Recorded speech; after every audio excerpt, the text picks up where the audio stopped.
इस साल पूरी दुनिया में 7 जून को ईद मनाई जाएगी, लेकिन पाकिस्तान में अहमदिया मुस्लिमों पर ईद की नमाज पढ़ने या कुर्बानी देने पर 5 लाख पाकिस्तानी रुपए का जुर्माना लगाया जाएगा। खबर तो ये भी है कि पाकिस्तान के सिंध और पंजाब प्रांत में अहमदिया मुस्लिमों को ईद मनाने से रोकने के लिए ज़बरदस्ती हलफनामे तक भरवाए जा रहे हैं।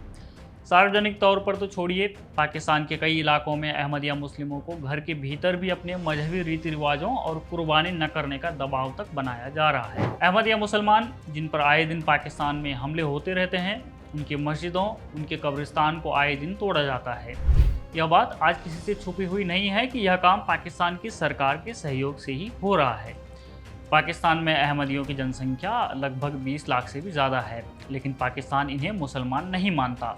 1974 में बाकायदा एक संवैधानिक संशोधन भी लाया गया, जिसके तहत अहमदिया को मुस्लिम नहीं माना जाता है। पाकिस्तान में अहमदिया काफिर हैं और काफिर भला अल्लाह से दुआ कैसे कर सकता है। पाकिस्तान दंड संहिता की धारा 298 में तो अहमदिया को मुस्लिम कहना भी जुर्म करार दिया गया है। यानी अगर कोई अहमदिया खुद को मुस्लिम बताता है तो वह गुनाह करता है और उसे 3 साल तक की सजा हो सकती है। पाकिस्तान ही नहीं, सऊदी अरब भी अहमदिया को गैर मुस्लिम मानता है। इसीलिए साल 2018 में सऊदी अरब ने अहमदिया मुसलमानों की हज यात्रा पर पाबंदी लगा दी, यानी वो हज नहीं कर सकते और अगर कोई अहमदिया हज के लिए जाता है तो उसे गिरफ्तार कर उसके मुल्क वापस भेज दिया जाता है। पाकिस्तान में इन अहमदिया मुसलमानों को कानूनी तौर पर भी कुरान पढ़ने या फिर नमाज अदा करने या खुले तौर पर मजहबी रीति रिवाज करने की अनुमति नहीं है।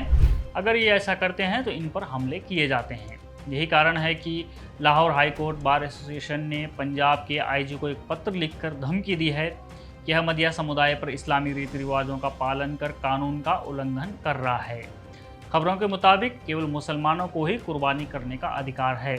अगर अहमदिया समुदाय इन रीति रिवाजों का हिस्सा बनते हैं तो इससे मुस्लिम बहुसंख्यकों की भावनाओं को ठेस पहुंचेगी और इससे हिंसा का खतरा बढ़ जाएगा।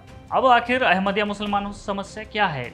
दरअसल अहमदिया लिबरल किस्म के मुस्लिम हैं। इसकी वजह यह है कि अहमदिया समुदाय के संस्थापक मिर्ज़ा गुलाम अहमद दूसरे धर्म के संस्थापकों और संतों की शिक्षाओं को पढ़ने पर भी जोर देते थे। अहमदिया मुस्लिम समाज की ऑफिशियल वेबसाइट के अनुसार अल्लाह ने मिर्ज़ा गुलाम अहमद को मजहबी लड़ाई और कट्टर सोच को समाप्त कर शांति बहाली के लिए पृथ्वी पर भेजा था। ये कुछ कारण है कि पाकिस्तान अहमदिया मुस्लिम को प्रताड़ित करता है। आपका इन पर क्या कहना है, आप हमें कमेंट बॉक्स में बता सकते हैं। आप हमारे साथ बने रहिए और देखते रहिए द पैम्फलेट।